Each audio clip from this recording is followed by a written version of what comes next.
If your period is missing or all over the place, it's not because your body is broken. It's because it doesn't feel safe enough to ovulate. And that's actually a good thing. Let me explain. I'm Lindsay Lesson, registered dietitian and founder of the Food Freedom Fertility Society, where I help active women with missing or irregular periods be able to recover, regulate, and optimize their cycles for fertility so they can get pregnant naturally despite being told they might need IVF to start their families. If there's one thing that I've learned in working with close to 400 women, it's that a missing or irregular period is actually your body trying to protect you.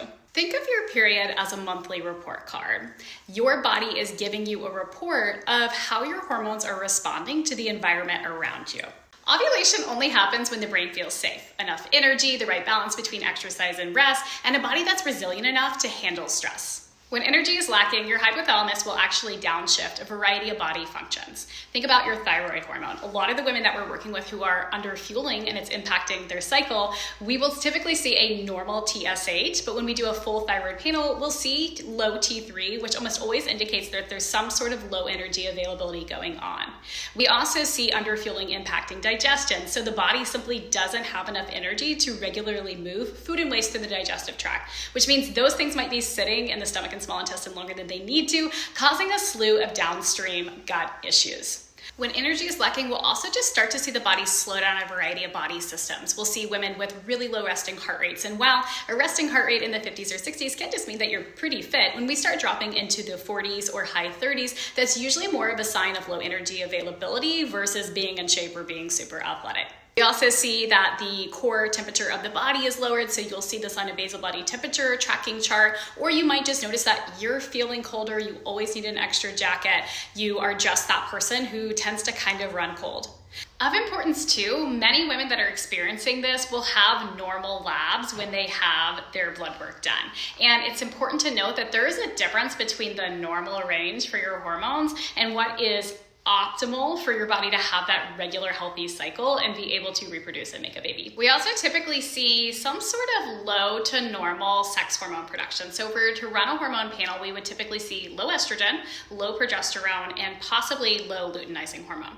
This is the reason why so many active, high-achieving, high-performing women might be struggling with missing or irregular periods. And if this is you, please remember your body is not failing you, it's just trying to survive. So, what makes the body feel unsafe?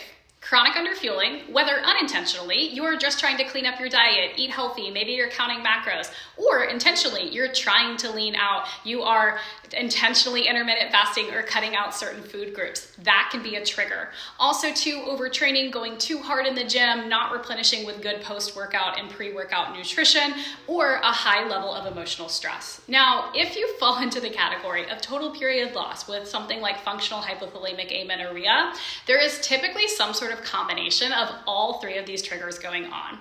There might also be a body weight or body fat, body composition component, which means that your body has essentially become too lean for you to trust that it has the reserves to cycle, ovulate, and make a baby.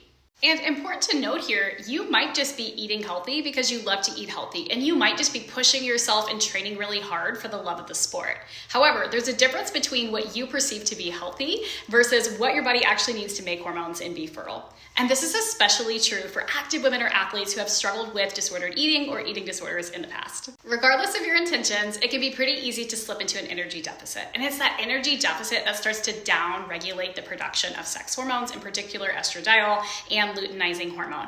And it's that mismatch between adequate amounts of estradiol and luteinizing hormone that can really disrupt ovulation and the entire menstrual cycle. So what do we do about this? I want you to think about how safety equals ovulation, predictable cycles, and optimal fertility. Ovulation returns when it trusts that the body has enough energy to not just sustain you, but to create and build a new life. You build that safety through adequate nourishment, through nutrition, through making sure that you have the right balance of movement, kind of a Goldilocks scenario, not too much, not too little, and through regulating your nervous system and making sure that your body is feeling like a safe and accepting place to make hormones and be able to potentially have a baby. Another way that we create safety, especially for the woman who maybe hasn't had a period in over 10 years, is to create favorable body composition changes for sex hormone production and for fertility. fertility. For people who are dealing with period loss with something like HA, this is kind of a non-negotiable for the recovery process. Inside my program, we never make weight the primary focus for what needs to change to get your fertility back, because it's a lot more complicated than that. But it's important to have that information in your back pocket as you're approaching what changes you might need to make with your lifestyle and what shifts need to be made in order for your body to be healthy and fertile again. Inside my program, 91% of the women that we work with ovulate in 90 days or less. So remember, your body was designed to ovulate consistently and have that normal cycle regardless of your training load and volume. It's totally possible to have that cycle and restore your fertility naturally, even if you haven't had a real period since you were a teenager. So to wrap it all up, a missing or irregular period is simply just a symptom. It's not actually the problem. When your body has what it needs to ovulate regularly, the right energy and safety, your fertility and your body can respond quite quickly. If you've been trying to fix your period with supplements, labs, and all or nothing extreme approaches that aren't sustainable, it's time to learn about what actually works. Watch my free training, How to Get Your Period Back in 90 Days or Less, to learn my 3-step method for bringing on ovulation, having consistent cycles, and being able to take charge of your fertility journey.